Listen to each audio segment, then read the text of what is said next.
এখন আমি এই বেঁচে যাওয়া কাঁঠালগুলো দিয়ে কি করব তোমরা দেখতে থাকো। আমি এই কাঁঠাল থেকে বীজগুলো বের করে নিতে হবে। বের করে নিয়ে আমি একটু মিক্সারে গ্রেন্ড করে নেব। একটু গ্রেট করে নিয়েছি। নেওয়ার পরে মাপ মতন সব উপকরণগুলো দিয়ে দেব। ফার্স্টে দেব ময়দা।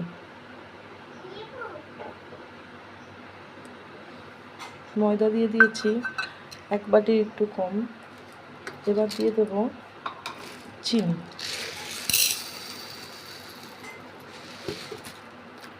এবার দিয়ে দেবো চিনি। যেহেতু কাঁঠালটা একটু মিষ্টি আছে তাই আমরা চিনিটা মাপ মতন দিয়ে দেবো।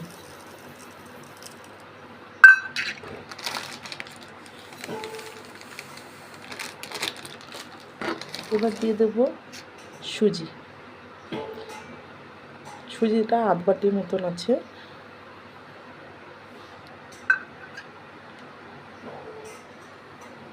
ও সামান্য একটু লবণ।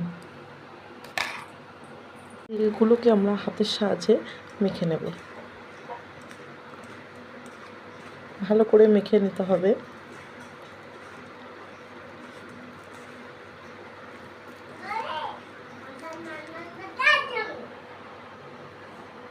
বন্ধুরা, আমার তেল গরম হয়ে গেছে। এবার আমি এক এক করে দিয়ে দেব।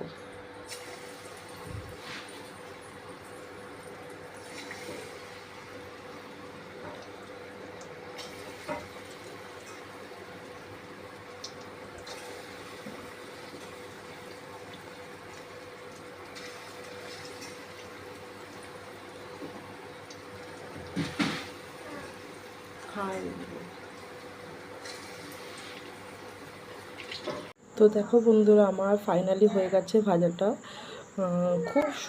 খুব সুন্দর খেতে হয়েছে, দারুণ হয়েছে খেতে। তা তোমরা একবার ট্রাই করে দেখতে পারো।